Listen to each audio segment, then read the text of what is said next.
오늘 제가 준비한 설교는요, 변화가 요구되는 전환의 시즌이라는 주제로 나누려고 합니다. 아까 그레함 쿡에 대해서 잠깐 이성재 목사님 말씀하셨는데요.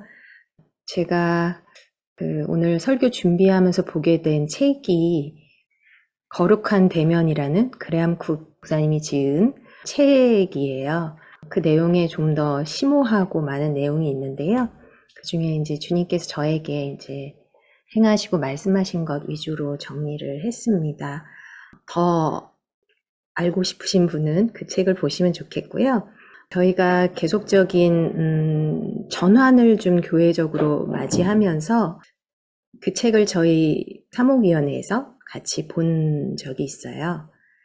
거기까지는 저희가 다 나누지는 못했지만 제가 전환기라는 것에 대해서 이해받고 계시를 받았을 때 제 안에 좀 주님께서 변화시켜 주신 부분들이 많이 있어서 오늘 나누고자 합니다. 우리 교회도 어떻게 보면 일반적인 한국 교회랑 좀 다른 면들이 많이 있죠. 그러면서도 계속 전환과 변화에 대해서 사도적으로 또 선지자적인 목소리를 주신다고 믿습니다. 그리고 가르침도 계속 주고 계시고요. 그래서 이거를 목회적인 면에서 우리가 어떻게 우리 그 삶에서 일어나는 전환기들을 이해하고 또 받아들여야 될지, 또 하나님과 연합해서 어떻게 나아가야 될지에 대해서 좀 나누고 싶어요. 먼저 그 전환에 대해서 나누면요. 전환은 영어로 트랜지션이라고 돼 있더라고요. 그래서 기존의 단계에서 다음 단계로 넘어가는 것을 말합니다. 우리 인생에서 많은 전환기를 겪는데요. 제가 아까 유진이 얘기를 잠깐 했는데, 유진이가 지금 한국을 떠나서 친밀하게 맺던 관계와 공동체, 공부하던 어떤 모든 것들, 이런 것들을 놓고 급격한 전환기를 겪고 있습니다. 그래서 유진이 이야기를 해도 되냐고 유진이한테 물어봐서 허락을 받았기 때문에 말씀을 드릴게요. 네. 항상 어떤 지도와 제한을 받으면서 이렇게 주어진 거를 열심히 하던 삶이었죠. 유진이 되게 열심히 하는 애라서. 그걸 따르면 됐었고, 그리고 사실은 그거에 대한 책임이 약간 이제 거의 없는 거죠. 왜냐면 이렇게 권위가 하라는 대로 하는 것이고, 근데 이제 낯선 환경에서 스스로 결정하고 해나가야 되는 상황에 막 적응해야 되는 거잖아요, 이제는. 그래서 이전 단계에는 새로운 시도나 선택의 제한이 많았어요. 그리고 저희 학교 되게 엄격한 학교라서 학교에서 하라는 대로밖에 할 수 없어서 좀 많이 답답했던 부분이 있었어요. 그리고 문제 해결도 권위자의 손에 달려있는 시간이었는데, 이제 학교를 떠나 전환기로 들어갔죠, 유진이가. 그리고 미국을 다니면서 저희가 이상하게 미국에서 좀 안 되는 일이 있었어요. 유진이 관련해서. 핸드폰 데이터 사용이 일단 안 됐고, 통신사 신청하는데도 문제가 생기고, 그리고 은행 계좌를 열면서도 문제가 생겼고, 학교 행정을 처리하면서 이게 말이 안 되게 막 문제가 되고, 준비가 안 되어 있는 일들이 아주 많았어요. 그러니까 유진이가 계속 받는 메시지는 NO라는 말이더라고요. 이거 안 돼. 저도 안 돼. 너 나이가 안 돼. 너가 그 시민권이 없으니까 안 돼. 너가 안 했으니까 안 돼. 그러니까 너는 안 돼. 이런 말을 유진이가 계속 듣는 거예요. 근데 다른 사람들은 다 되는데 자기만 안 된다고 하니까 이게 되게 힘들어했고, 근데 유진이가 그거에 대해서 이렇게 좀 소극적으로 대응하고 이렇게 스트레스 받는 모습을 제가 옆에서 보면서 좀 문제에서 한 발자국 좀 물러서 있는 모습들을 봤어요. 그래서 미국이고 처음 미국에 와봤고 어떻게 해결돼야 될지도 모르겠고 또 문제에 압도되어 있으니까 그랬겠죠. 근데 제가 느끼기로, 엄마로서 느끼기에 이 전환기 가장 중요한 건 이 아이가 시간이 걸려도 직접 문제를 다뤄보는 게 필요하다고 생각했어요. 그래서 상황이 많이 어려웠지만 이렇게 전화 한번 해보고 센터에 도전해 보는 걸 이제 시작을 했는데 참 안 되니까 이제 앞으로 계속 데이터가 안 되면 어떡하지?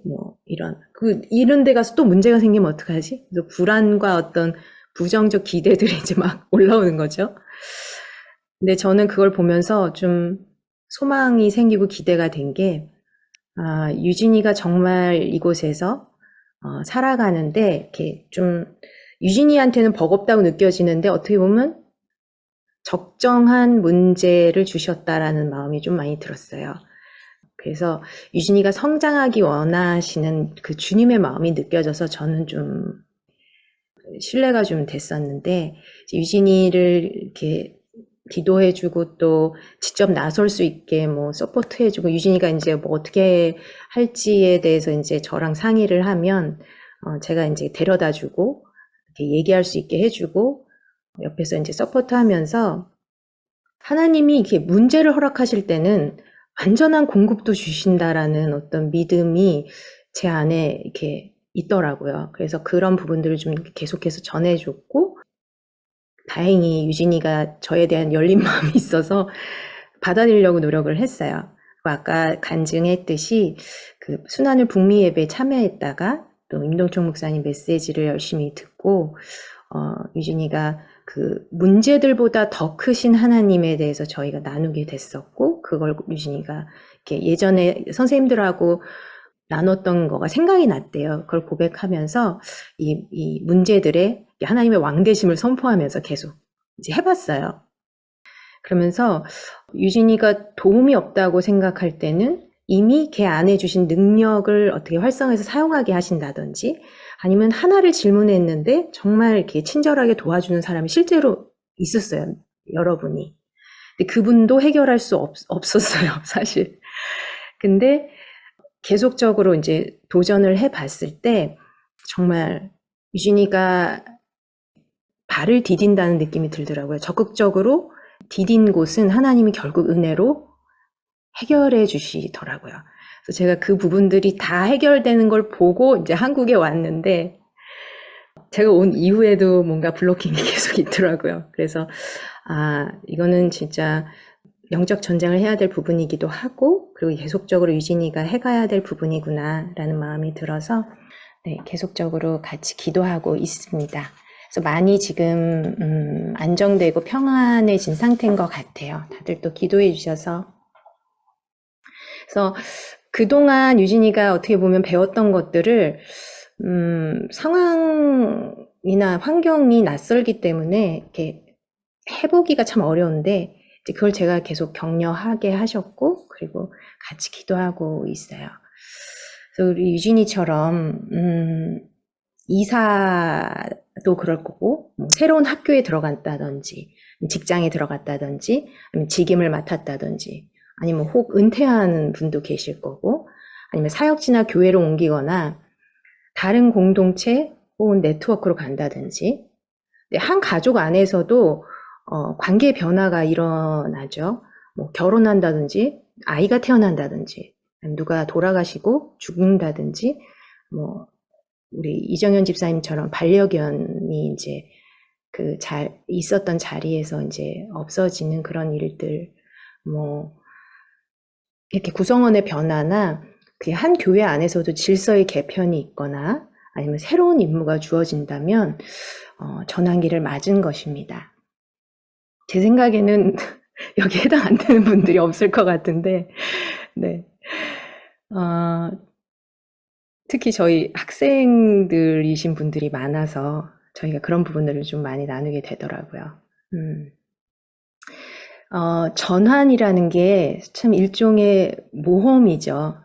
그 미지의 영역을 향해서 나아가는 시즌인 거고, 내 의지로 시작됐든지 혹은 뭐 하나님의 인도하심이든지, 일단 발을 들여놓으면 이제 온갖 위험 요소가 수반이 됩니다.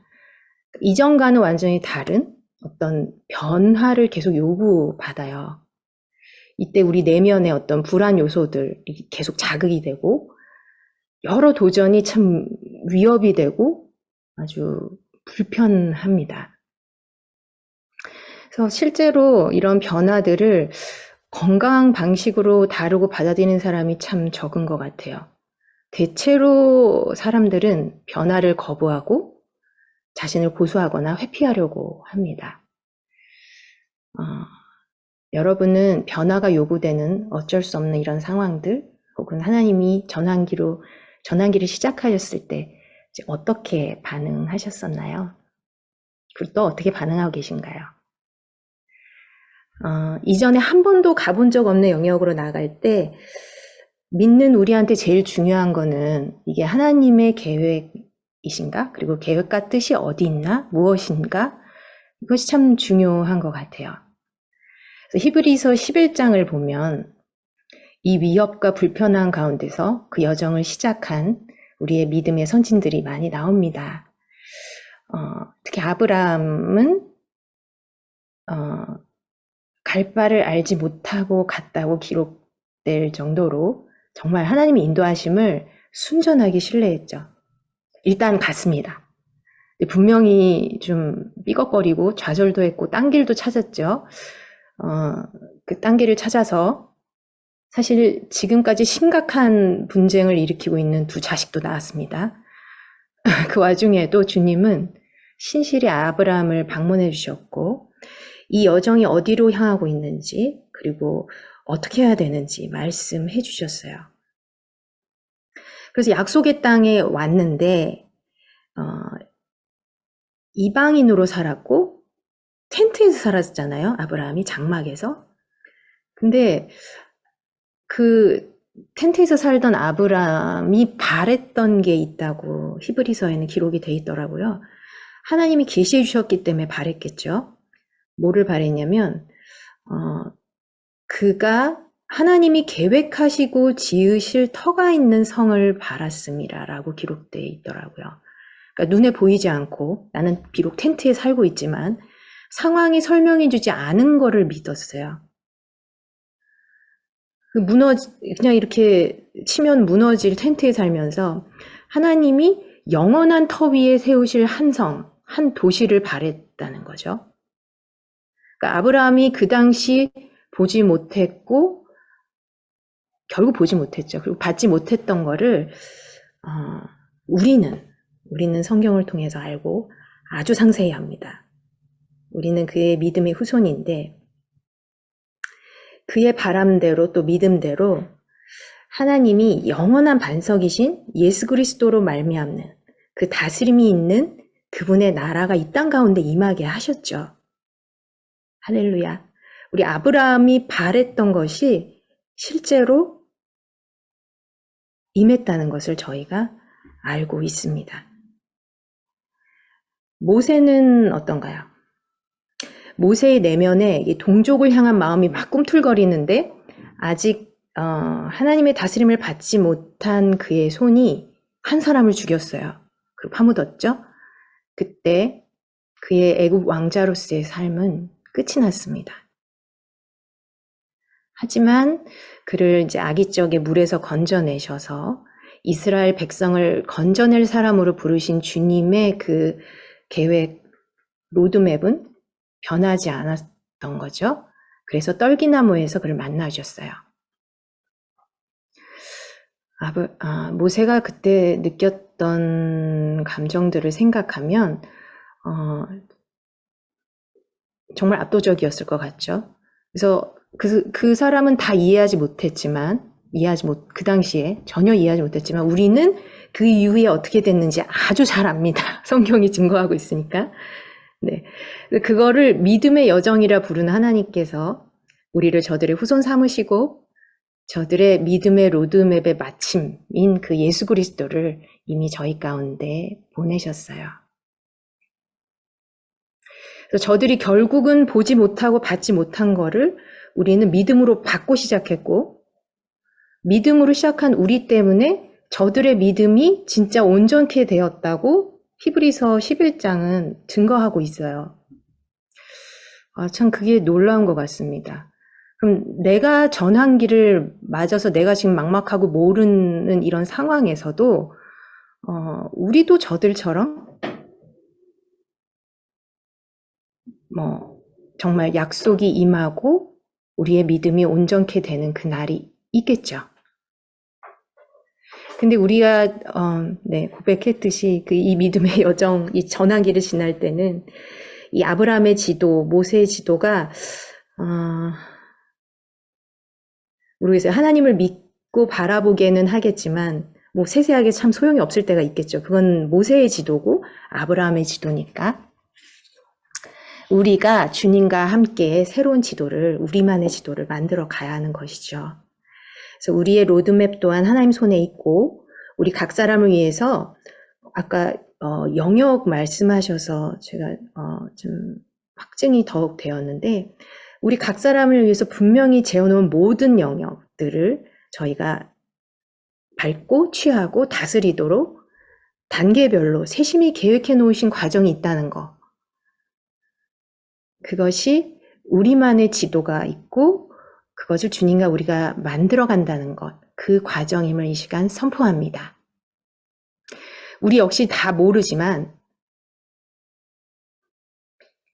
이 전환기를 지나서 다음 단계로 전환이 완수되었을 때 맺혀질 열매, 그리고 그거를 함께 볼 이로 인해서 탄생할 우리의 믿음의 후손들이 우리의 믿음을 또 온전케 하겠죠. 네, 이러한 믿음의 여정을 함께 가신 여러분께 몇 가지 또 이 전환기에 대한 것들을 좀 더 나누기 원합니다. 전환기에 들어서면 일단 그 전 단계에 당연하던 것들이 다 더 이상 별 소용이 없어져요. 이게 뭐 전환기에 들어섰다는 사인이겠지만 그동안 우리 자신이 고수했던 것의 끝, 종결을 촉구합니다. 그래서 다음에 올 단계에 이르기 위해서는 반드시 그 전 단계를 완전히 놓아버리게 해요. 근데 어떤 변화들이 있는지 보면 어떤 우리의 사고의 틀, 그리고 태도들, 뭐 인식, 패러다임, 누리던 특권을 내려놔야 될 때도 있고 은혜를 내려놓는 그런 시간일 수 있어요. 그 전 단계에서 우리를 유지하고 세워주던 것들이 만약 다음 단계로 가지 못하게 하는 것이 된다면 하나님은 그것을 서서히 죽음에 이르시도록 할 것입니다. 이게 우리한테 참 고통스러운 일인 것 같아요. 우리를 유지하던 것들의 가치가 이렇게 상실되는 걸 보는 게 너무 고통스러운 일인 것 같습니다. 저는 변화를 정말 싫어하는 사람인데, 정말 본질상. 근데 제가 전환기를 정말 많이 겪었더라고요.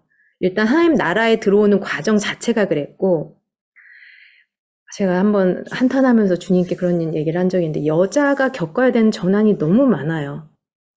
어떻게 보면 뭐 결혼도 그렇고 출산, 뭐 아이를 양육하면서 한 명일 때랑 두 명일 때랑 다른데 세 명일 땐 또 다른 인생이라고들 하시더라고요. 그래서 끊임없이 겪는 전환이 있었어요. 그리고 뭐 많은 분들이, 여기 계신 많은 분들이 그렇겠지만 복음주의에서 성령 운동, 이 은사주의로의 전환, 그리고 이제 교회 안에서 이제 계속적인 전환이 있었어요. 제가 우스갯소리를 어떤 얘기를 많이 했냐면 우리 교회는 일주일 빠지면 안 된다는 얘기도 했었어요. 제가 이 순환을교회 전신 추수반석 교회 다닐 때 뭐가 계속 바뀌어가지고 사실 항상 이렇게 좀 캄한 교회 다녔던 저희로서는 굉장히 어렵더라고요, 그게. 그래서 한 주 빠지면 뭐가 바뀌어 있어요, 이렇게. 그래서 이번 주에 빠지면 또 뭐가 바뀌어 있을까 이렇게 약간 두려운 마음으로 갔던 그런 기억이 있는데, 또 저희는 아이를 또 공교육에서 크리스찬 대안학교로 좀 옮겼잖아요. 그 전환도 되게 컸어요. 그래서 이렇게 주류 한국에서 가르치는 어떤 이렇게 방식에서 벗어난 길을 가려다 보니까 굉장히 많은 전환을 겪었고, 그러면서도 참 변하지 않는 어떤, 그러니까 변화를 거부하는 내면에 대해서 제가 참 많이 느꼈던 것 같습니다. 근데 제가 이 모든 전환을 겪으면서 배운 거는, 이 종결 없이는 새로운 게 시작이 안 되더라고요. 그래서 이 시간에 죽음을 경험한다면, 진짜 말씀대로 부활 또한 뒤따를 것이라는 거, 이게 계속 훈련이 됐던 것 같아요. 이 과정이 계속되면서 제 패러다임의 교체가 찾아오고, 한참을 고통에서 허우적도 되지만, 결국에는 제가 어떤 자아 아니면 옛것에 대한 죽음과 변화 이해를 갖게 되니까 곧 하나님의 뜻을 이해하게 되더라고요. 그러니까 이해라는 거 저희 understand라고 하잖아요, 영어로. 그러니까 그 뜻 아래 제가 서는 거죠. 그러니까 뜻 아래 서질 못해서 맨날 아 이게 뭐예요? 막 이해가 안 돼요. 이러는데 이제 그 뜻 아래 쓰게 되고 순복하는 마음이 되고 이렇게 정말 종결이 새로운 시작임을 알게 되더라고요. 다 빼앗긴 것 같았는데 그게 아니라 새로운 것을 주기 위해서 하나님이 하셨다는 것을 믿게 되니까 제 믿음이 증대되고 또 보이지 않는 것, 바라는 것들을 이렇게 실상으로 보는 이 영적인 지각이 더 열리게 되는 것 같아요. 그래서 나의 것은 끝났지만 주님 안에 새로운 영역, 은사, 능력, 신선한 기름 부음, 더 믿음과 사랑으로 다른 사람을 사랑할 수 있는, 하나님을 사랑할 수 있는 도전들이 풍성하다는 것을 기뻐하게 되고요. 그리고 믿음으로 더 구하게 되는 것 같습니다. 일단 위기와 도전을 정말 싫어하는데 그게 기회라는 걸 이제 이해하게 되니까 유진이한테도 그렇게 격려할 수 있었던 것 같아요. 돌파를 기대하게 되고 위기와 도전을 허락은 하시지만 완전히 보호하실 주님을 계속 제가 찾고 신뢰하고 그리고 이 위기의 기회도 포함되었다는 것을 좀 배우게 됐던 것 같아요. 그래서 또 그 위기라는 그 한자 자체가 위자, 위험, 그리고 기회라는 말이더라고요. 그래서 우리 전환기를 맞는 우리가 어떤 기회를 갖고 누리게 되고 또 변화로 나아가는지를 제가 5가지로 정리해 보았습니다. 네. 5가지 나눠볼게요. 네. 첫 번째, 기회는 그 하나님과 우리가 언약 관계잖아요. 그러니까 약속을 받고 또 붙들고 이루게 하시는 하나님을 신뢰하는 그런 언약 관계로 살아가는 법을 배우는 기회인 것 같아요. 그러니까 전환기로 들어가면 기존에 되게 든든하고 명확했던 게 이제 더 이상 의지하기가 어려워지고 상처받기 쉽고 되게 연약한 상태가 되더라고요. 여러분들도 이제 경험 많이 하셨을 거예요. 근데 우리의 연약함이 그게 하나님을 찾고 의지하는 기회가 되고 우리의 믿음에 많은 선조들처럼 우리가 약속의 자리로 인도되는 것을 경험하게 됩니다. 근데 만약 전환기에 들어오긴 한 게 인지는 되는데 계속 혼돈스럽고 고통스럽고 약속을 혹시 인식하고 있지 못하다면 우리는 그것부터 구해야 될 것 같아요. 이제 주님과의 그 언약 관계 확인하고 약속을 구하십시오. 그 약속은 이 자연적이고 우리가 보는 상황들, 세계 그 너머에 존재하는 성령님의 어떤 세계와 움직임을 보도록 도와줍니다. 그래서 우리에게 오는 여러 위기가 약속을 이루어가도록 하는 믿음으로 말미암아 변화되는 계기가 된다는 것을 인식하게 되면 우리 안에 진정한 평강과 담대함이 생기게 되죠. 두 번째는 하나님 그 자체로 만나는 기회입니다. 우리가 전환기를 인식했든지 안 했든지 이게 대체 이런 일들이 왜 일어나는지 이 시즌의 의미와 목적을 알고 싶어서 저희가 계시를 많이 구해요. 하나님께 말씀해 주시도록 구하는데 대부분 우리가 먼저 받는 답은 이런 건 것 같아요. 내가 너를 사랑한다. 내가 너와 함께한다. 이 와중에서도 너를 내가 존귀히 여기고 내가 너를 보호한다. 이런 말씀인 것 같아요. 그렇지 않으세요? 근데 모세도 이제 부름을 받아서 이스라엘 백성에게 자기를 보낸 하나님한테 저 이스라엘 백성한테 한번 이렇게 되게 거절을 당했었잖아요. 너가 누군데 사람을 죽이고 이렇게 하냐라는 그런 것들이 있었기 때문인지 굉장히 두려워했던 것 같아요. 그래서 이스라엘 백성이 자신을 받아들일 만한 말을 좀 해달라고 하나님께 구했는데 하나님이 되게 수수께끼 같은 말을 하세요. 출애굽기 3장 14절을 보면 이렇게 말씀하시네요. 너는 이스라엘 자손에게 이같이 이르기를 스스로 있는 자가 나를 너희에게 보내셨다 하라. 이게 저들에게 납득이 될지 모세가 굉장히 혼란스러웠던 것 같아요. 근데 하나님은 지금 모세가 자신의 무능력과 두려움에 되게 압도되어 있잖아요. 그 모세한테 스스로 있는 자, 즉 I am이죠. I am, 여호와. 그 위대하고 모든 것 되시는 여호와로 자신을 나타내시면서 먼저 모세가 하나님 안에서 안식하기를 원하셨어요.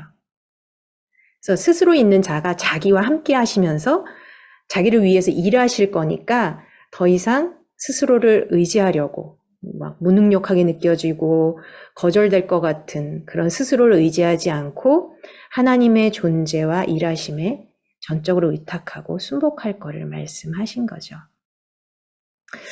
이렇게 대체로 하나님은 계시를 구하는 우리한테 먼저 자신을 주십니다. 함께 하심을 나타내시고 위로를 주세요. 이런 경험들 되게 많으실 것 같아요. 그래서 궁극적으로 이 전환기에 계시도 임하겠지만 그 전에 주님과의 신뢰관계를 구축하고 우리가 위로와 치유를 통해서 그 주님과의 관계를 새롭게 하고 그걸 더 끌어안고 더 깊은 단계의 순종과 신뢰의 수준으로 나아가기를 원하신다고 믿어집니다. 그래서 예배, 그리고 기도, 또 믿음으로 말미암은 그 안식을 통해서 이 우리 주님을 향한 사랑과 신뢰를 표현하면서 우리가 더욱 성장하게 되죠. 이게 바로 전환기가 주는 유익이자 기회일 것 같아요. 그래서 결국에는 이제 주님과의 관계야말로 주님이 가지신, 우리를 향해서 가지신 최고의 목적이잖아요. 그래서 전환기에 우리가 하나님과의 우리 관계에 마음을 쏟는다면 그 계시와 지혜 또한 임할 것입니다. 네, 세 번째. 그렇습니다. 사실 전환의 시기는 계시의 때이고 계시를 실제적으로 경험하는 과정입니다. 계시는 하나님은 어떤 분이시고 지금 이 시기에 무슨 일을 하시는지 그 목적과 뜻을 드러내는 것이죠. 그래서 이 계시가 임하면 우리 관점이 변화되고 영과 혼을 갈라놓고 하나님을 의식하면서 살아갈 수 있게 해줘요. 그래서 히브리서 4장 12절 말씀, 하나님 말씀은 살아있고 활력이 있어 좌우의 날선 어떤 검보다 예리해서 혼과 영과 및 관절과 골수를 찔러 쪼개기까지 하며 마음의 생각과 뜻을 판단하나니.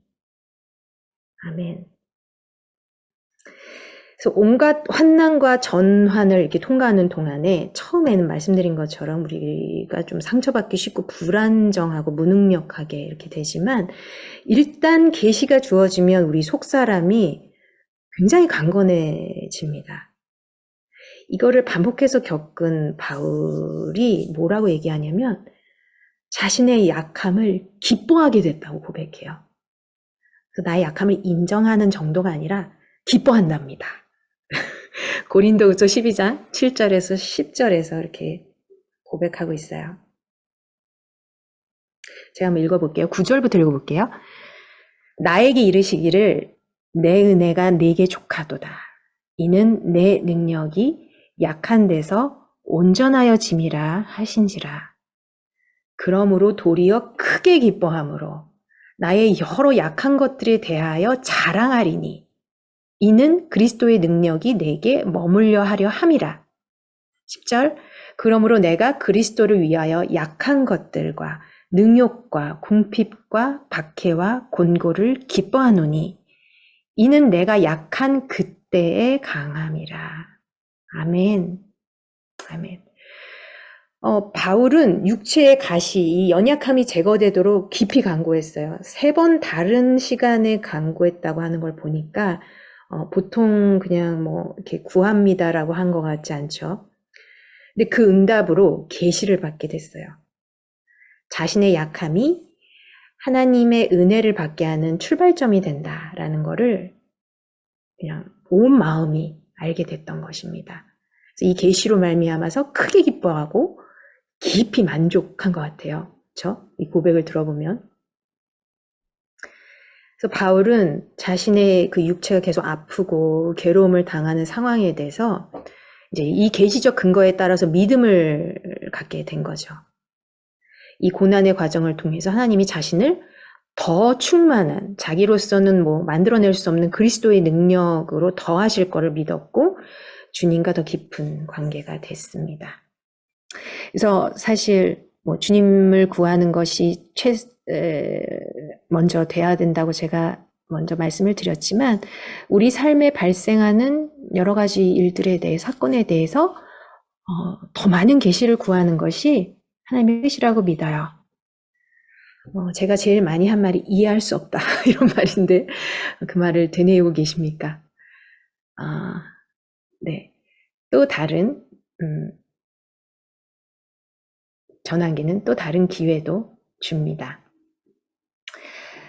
네 번째, 주님의 형상을 닮은 모습으로 성장할 수 있는 기회예요. 이제 문제가 아직 해결되지 않고 다음 단계로 가지 않는 이 중간 단계에서 주님이 우리를 어떻게 보시는지. 저는 제가 받은 예언 중에 제일 이상했던 예언이 그거였어요. 내가 너를 신뢰한다. 그게 제게 어마어마한 위로가 되면서도 어떻게 나를 믿으시지? 라는 그런 마음이 많이 들었어요. 근데 주님은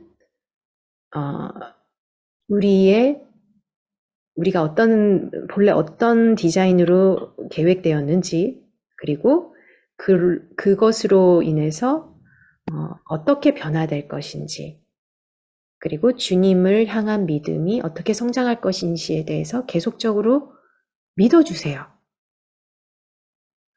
근데 제가 잘할 거라고 믿는 건 아니시죠? 근데 이 전환기야말로 그게 증거되는 기회입니다. 주님의 성품과 능력을 나눔받는 기회가 되죠. 주님이 이 전환기를 통해서 우리한테 내면의 변화, 성장을 주고 싶어 하세요. 정말로. 그래서 하나님이 보시기에 우리의 가장 강력한 부분이 어딜까요? 이건 다윗에게 하나님이 하신 말씀인데 사람은 외모를 보거니와 나는 마음을 본다고 하셨죠. 그러니까 사실 은사, 능력, 리더십, 재능, 명철 이런 것 정말 다 중요한 것인데 이것 또한 기능적인 것이에요. 그래서 하나님이 우리에게 가장 강력하다고 보시는 부분은 본질적으로 속사람입니다. 물론 속사람이 눌려있고 패역해 있고 정결함을 받지 못한 영역이 있기 때문에 우리 인생에 아무 힘도 발휘 못할 때가 너무 많아요. 그래서 우리에게 겉사람이 중요해지고 기능, 겉사람이 하는 기능, 일, 사역, 지위, 자격, 공로를 막 추구하게 되죠. 그래서 이 겉사람이 계속 추구하는 거, 이게 결국에는 어떻게 보면 속사람을 좀 커버하고 덮어버리게 되는 역할을 하게 되는 것 같습니다. 그래서 속사람으로 하여금 이 부정적인 감정들과 함께 저희 2024 이런 것처럼 갇히거나 이렇게 잠들게 해요. 그래서 이 덮개를 제거할 수 있는 이제 절호의 기회가 바로 전환기입니다. 이제 고통을 더 이상 숨길 수도 없고 방어할 수도 없게 되면 이제 그 지점을 하나님께 열어드리게 되고 그곳으로 하나님의 긍휼하심과 사랑이 흘러가게 되죠. 속사람이 정말 이렇게 회복될 때 하나님을 계속 바라보게 되고 또 그분의 성품과 능력이 바라봄의 법칙에 따라서 다운로드 됩니다. 그래서 그 어떤 환경도 상황도 우겨쌈 중에도 하나님의 그 내밀한 음성과 역사를 알아채고 받을 수 있는 그런 속사람의 능력이 회복이 돼요. 그래서 전환기 때 우리가 이런 기회를 맞이하게 됩니다. 그래서 이 기회를 놓치지 않고 근데 이 기회는 사실 혼자 할 수 없어요. 혼자 이뤄갈 수 없고 우리가 하나님과 사람들에게 열어줄 때 가능합니다.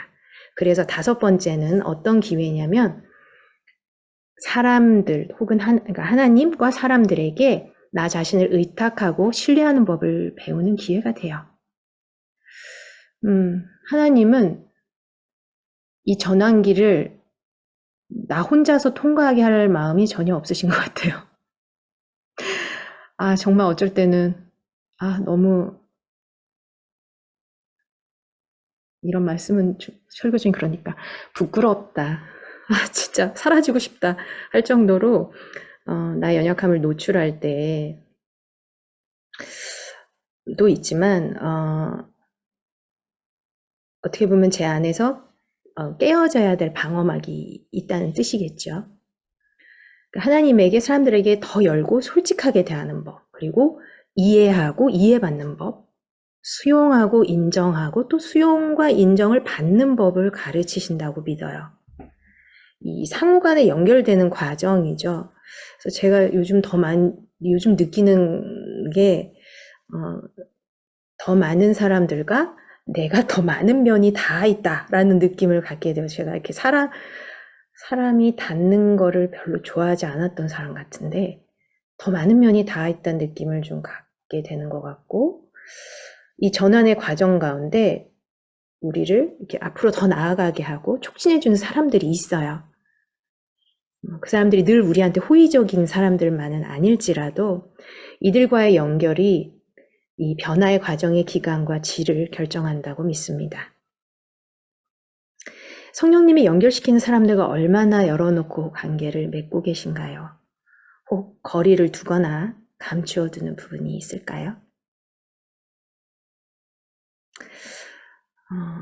제가 이 책에 나온 아주 짧은 부분이었는데 그 부분이 저로 하여금 되게 뭐랄까요? 저를 이렇게 확 끌어당겨서 주님의 전환기에 대해서 묵상하게 했어요.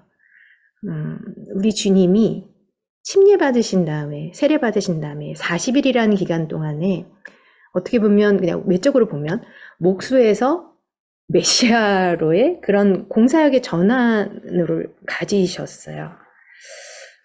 주님이 그런 게 필요하실까 싶은데 성령님이 이끌어서 성경에서 표현하기는 시험을 받으러 광야에 가셨다고 이렇게 얘기해요. 예수님이 무슨 시험을 통해서 내적 변화를 받아야 할 때 무엇이 있었을까요? 이 5가지 기회, 제가 나눈 5가지 기회를 통해서 종결되거나 변화되거나 다음 단계로 나아가야 될 게 있으셨을까요?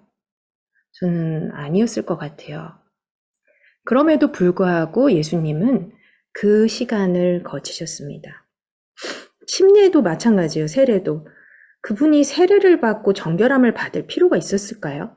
요한이 그러잖아요. 내가 당신한테 받아야 할 것인데 라고 말했는데 이게 겸양의 표현이 아니라 진짜 그랬던 거죠. 요한도 제사장직을 수행하면서 대제사장이신 참 제사장이신 예수님께 자신을 의탁하고 싶지 않았을까요? 근데 예수님은 그 침례를 통해서 그 당시에 이스라엘의 종교와 문화가 요구하는 어떤 그 요구 안으로 들어가셨다고 믿어집니다. 그거를 충족하셨어요. 즉 진정 그 시대와 문화의 틀 안으로 들어가셔서 그 틀 안에서 사는 사람으로 사셨던 것입니다. 그래서 그분의 공사역이 시작할 때 오히려 제한받고 시작하신 게 저는 너무 신기했어요. 그래서 임마누엘 하나님이라는 뜻이 사실 우리와 함께 하신 하나님이잖아요. 네, 어떤 번역에는 이렇게 되어 있더라고요. 우리 중에 한 사람이 되신 하나님. 우리와 같은 분이 되신 하나님. 이렇게 주님은 자신을 낮추시고 종의 형태를 가지셨습니다. 이사 61장의 그 메시아의 사역, 그 기름 부음 받은 자의 사역은 때가 됐을 때 주님이 그것을 회중 가운데 선포하고 이루어졌다고 선포하셨죠. 그래서 이거는 정말 구약의 예언에 따라 때가 오면 이루어질 것이었습니다. 그러니까 주님이 먼저 우리와 같은 사람으로 온전케 되는 과정을 거치신 다음에 기름 부음을 받은 상태로 살아가시고 사역을 하셨어요. 그래서 죽음의 고난을 통해 온전케 되었다는 히브리서 말씀과 같이 사실 때도 사역하실 때도 어떤 과정, 그 고난을 거쳐서 온전한 사람으로 기름 부음에 의지해서 사셨어요. 히브리서 5장 8절 9절 말씀 읽어볼게요. 그가 아들이시면서도 받으신 고난으로 순종함을 배워서 온전하게 되셨은즉 자기에게 순종하는 모든 자에게 영원한 구원의 근간이 되시고.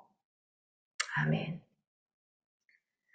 그러니까 주님이 성령님이 금식으로 이끄신 것에 순종하셨죠.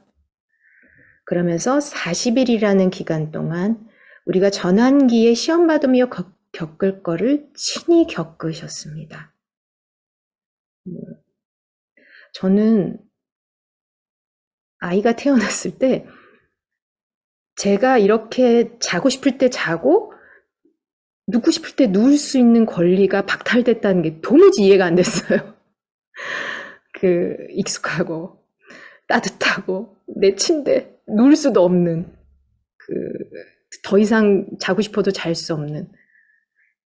근데 그것이 사랑으로 아이를 사랑하고 아이를 돌보는 그 마음으로 이제 전환되는 것이죠.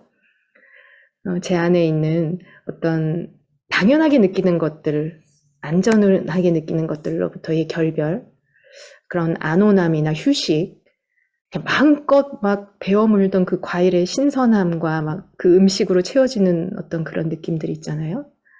그리고 유대관계와 나눔에서의 단절, 가족들과의 어떤 단절, 그리고 내 방식과 태도가 이제는 관계를 만들어주지도 않고 이해도 되지 않는 상황. 그리고 전혀 다른 가치 판단이나 문화, 그리고 패러다임. 제가 전환기 이런 것들을 참 많이 겪은 것 같아요. 그리고 해결되지 않은 문제와 갈등들, 좀 즐겁지 않은 의무가 너무 많고, 진짜 쓸모없는 것 같은 노력도 많고. 그래서 주님이 이것을 다 아신다는 것이, 그리고 그분이 성령의 이끄심으로 인간으로서 감당해야 됐던 것들을 다 감당하셨다는 게, 그걸 다 거치시고 아셨다는 게 정말 놀랍게 느껴졌습니다. 그래서 우리를 위해 거치신 전환기였던 거죠. 그래서 우리가 때를 따라 돕는 은혜를 받게 보좌로 나갈 때 우리 문제를 정말 깊이 이해하시는 주님의 얼굴을 봬요. 그러면서도 현실 인식에서 치우치지도 아니하시잖아요, 그분은. 그리고 저희 얼마 전에 사목위원회에서 현타에 대해서 얘기했는데, 현타가 올 필요도 없으세요, 주님은. 그렇게 놀랍고 지혜롭고 또 신선하세요, 주님의 방식은. 문제로 회피하지는 않고 덮고 넘어가지도 않으세요. 그래서 우리가 주님 앞에 네, 이 변화를 받아들이겠습니다 하는 순간부터 우리의 마음이 주님께 정렬되게 하실 것입니다. 이 땅에서 그렇게 살아가신 온전한 인간으로서 기름 부음에 의지해서 그분의 그 아들된 모든 특권과 이런 것들을 다 내려놓고 정말 기름 부음에 의지해서 사셨잖아요. 그렇게 살아가도록 우리 또한 먼저 이 땅에서 살아가신 그 주님을 의지하는 마음이 우리 안에 더 많이 성장할 것이고요. 우리에게 보내신 그 보혜사를 더 의지하고 보이지 않는 그분을 의지하는 마음들이 더 증대될 것입니다. 예수님이 거친 전환기가 40일이었어요. 정말 완전한 금식이셨지만 우리 각자에게 또 교회에게 주신 주님의 또 기간이 있을 거예요. 그리고 전환 과정의 은혜와 변화, 그리고 그 끝에 새로운 단계로 갔을 때 우리에게 주어지는 새로운 커미션, 그것을 기대하고 기뻐했으면 좋겠습니다. 짧게 저의 어떤 간증을 좀 나누고 싶어요. 제 마음인데요, 간증. 네, 저 개인적으로 이 시점을 지나면 돌이킬 수 없는 전환을 저 또한 앞두고 있습니다. 이를 위해서 기도하면서 제 내면에 내면에 정말 크고 놀라운 하나님의 은혜를 경험하게 되었어요. 그래서 저는 이제 다들 아시듯이 이 목사 안수를 받지 않은 사역자로서 그 부르심을 확신하면서 살아왔어요. 확신! 네. 그리고 이성대 이민경 목사님의 어떤 지도와 그 순환을 교회 안에서 되게 안온히 살아왔습니다. 근데 제 내면적 다루심이 워낙 깊었고 또 주님이 정말 많이 필요한 사람이었기 때문에 엘리야의 집 그 사역 그리고 교회된 각 개인의 어떤 변화와 부흥을 위해서 사는 것이 제 평생의 비전이었어요. 그리고 그게 모든 거였고 평생이라 봤자 길진 않네요. 그래서 그것만으로도 항상 만족스러웠던 것 같아요. 저는 그걸 충분하고 그냥 제게 연결된 분들을 돕고 세우기 위해서 기름 부음을 구하는 게 제 열망의 전부였어요. 그래서 누구든 뭐 그분이 목사님이든 뭐 어린아이든 하나님이 하라고 하신 일들을 하면서 굉장히 만족스러워했고 뭐 교회에서도 엘리야의 집에서도 제가 리더로 사역하고 섬길 수 있게 진짜 많은 배려를 해주셨어요. 제가 참 자주 투덜거렸지만 그럼에도 제가 얼마나 많은 배려를 받고 있는지 상기시켜주는 주변 분들께서 많은 은혜를 주셨습니다. 그러다가 이제 실제적으로 엘리야의 집이 한국 교회를 향해 나아가야 되는 시즌에서 이제 질서가 재편성되는 일이 있었고 이게 어떤 사도적인 결정과 하나님의 말씀으로 되어졌어요. 그래서 이제는 더 이상 어떤 관계만으로는 할 수 없는 그런 시즌이 찾아온 거죠. 그리고 제가 누리고 의지했던 것들에 종결이 되었다는 것을 이번에 이제 더 깊이 알게 됐어요. 그래서 더 이상은 전 단계 같을 수 없고 하나님은 다음 단계로 시작을 하셨는데 제 영은 그 영역에서 부인하고 있고 잠들어 있었기 때문에 이 내면에서 믿음으로 반응하지 못했던 것 같아요. 그리고 변화를 거부했던 것 같습니다. 그러니까 저의 육신적인 부분들이 막 발동이 되고 막 쓴뿌리 역동이 일어나면서 막 제 자신을 막 고수하고 막 입증하려는데 막 애를 썼던 것 같아요. 그러니까 그 전에 없던 많은 갈등들이 일어나더라고요. 배운 대로 이제 회개하고 순복하려고 되게 노력을 했고 정렬되려고 노력을 많이 했고 용서하고 또 뭐 물러나고 다시 나섰다가 다시 물러나고 이러면서 막 반복하면서 해결되지 않는 갈등이 저희 가족들한테도 좀 힘들었던 시간이었던 것 같고요. 그래서 주님이 이렇게 돌이킬 수 없는 어떤 전환을 앞두고 제가 기도하는데 그 전환이 이미 3년 전에 시작됐고 그때 시작이 됐고 주님이 특별한 목적을 가지고 계셨다는 것을 계시해 주셨어요. 그리고 주님이 앞서 제가 거쳐야 되는 그 과정을 먼저 거치셨다는 걸 보이셨을 때 제가 거부하고 있던 변화의 포인트를 제가 딱 이해하게 됐어요.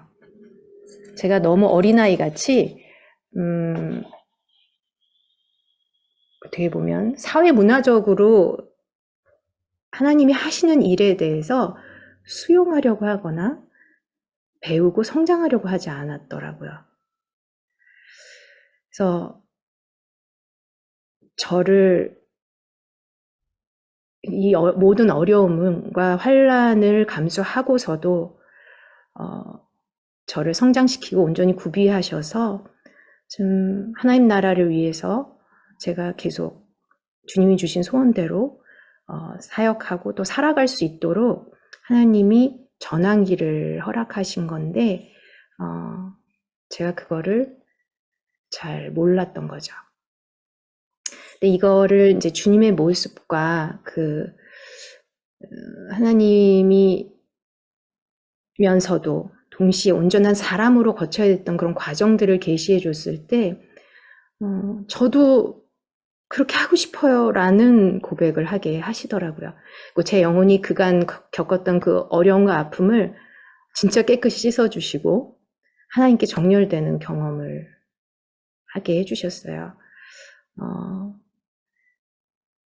제가 하나님 나라를 위해서 더 많은 사람과 조화를 이루며 살아가야 되는데 저는 그 면에서는 굉장히 어린아이였다는 것을 이 시간 고백합니다.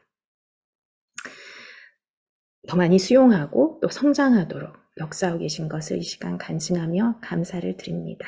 할렐루야. 네, 그래도 제 안에도 아직 변화돼야 될 부분이 너무 많고, 혹시 여러분도 계속 동일한 자리를 맴돌고 있는 부분이 있을까요? 저는 이 이스라엘 사람들이 이런 변화에 저항해서 40년을 돌았다는 사실이 언제나 제게는 강력한 좀 깨움이 되는 것 같습니다. 저들이 자신들의 취약성을 하나님을 온전히 의지하는 데 쓰는 대신에 비교하고 탓하고 비관하는 데 썼잖아요. 그래서 사실 광야는 전환기였단 말이죠.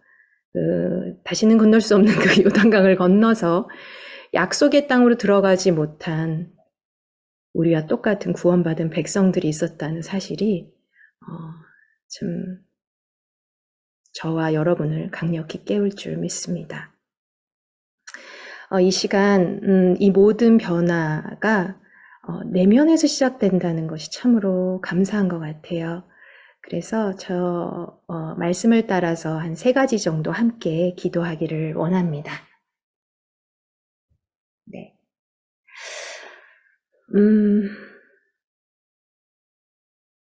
이미 전환기를 맞고 있는 것들이 혹시 인식이 되셨다면 하나님이 모세와 같이 또 아브라함과 같이 그 약속의 자리로 우리를 인도하시도록 같이 구했으면 좋겠어요.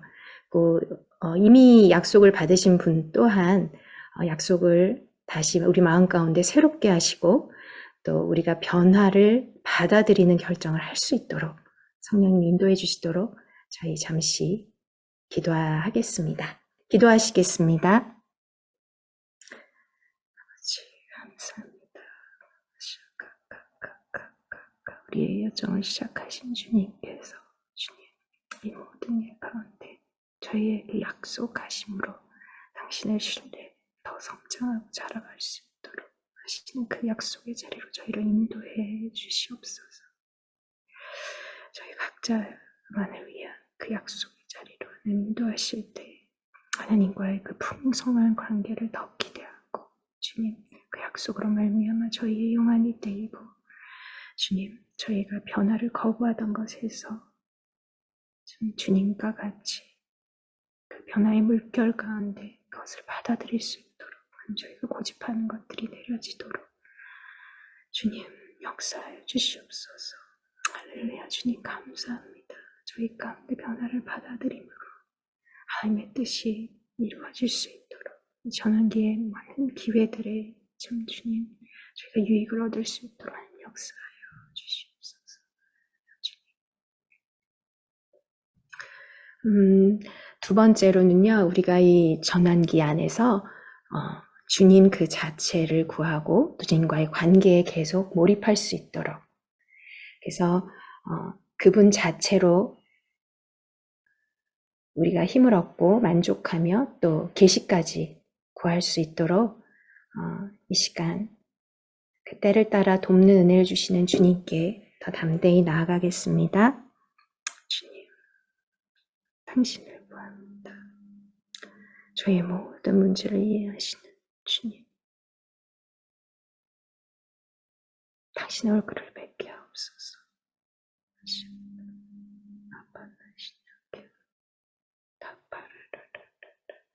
주님과 화해할 수 있게 도와주시고 혹시 저희 안에 과욕의 마음이 있다면 주님 돌이켜주시고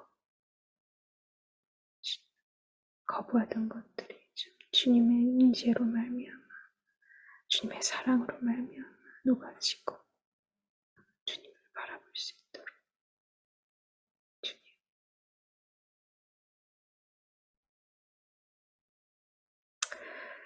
세 번째로는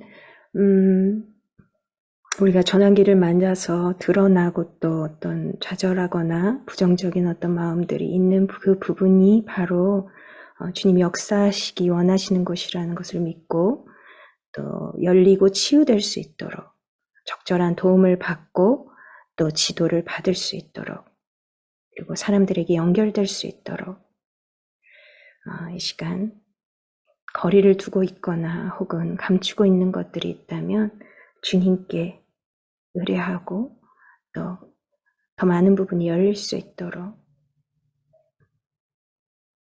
기도하겠습니다. 하나님,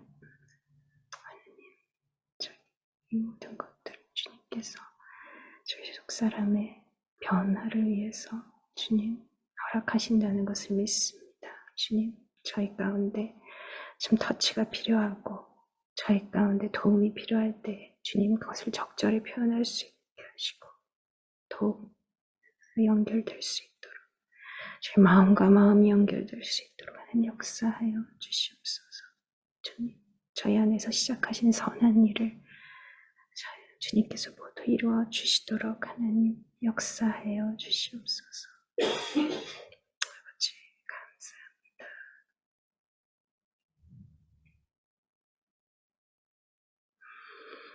감사합니다. 하나님 감사합니다. 오늘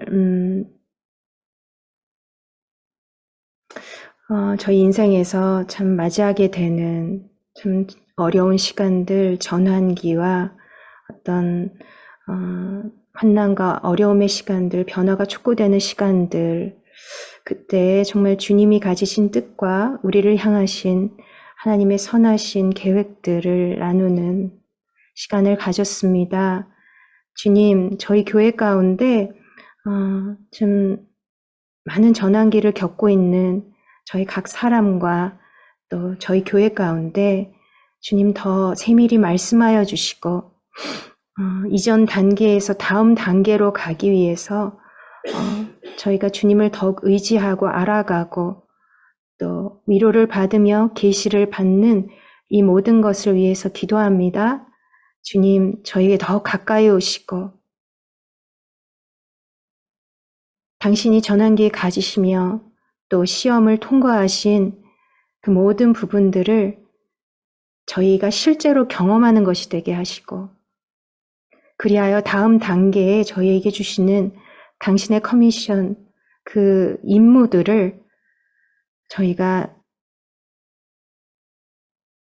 위해서 저희가 준비되고 구비될 수 있게 하여 주시옵소서. 우리를 위해서 태초 전부터 뜻을 계획하시고 또 영역들을 정하시며 또 당신의 비전을 저희 가운데 이미 부어주시는 주님을 이 시간 송축하며 찬양합니다.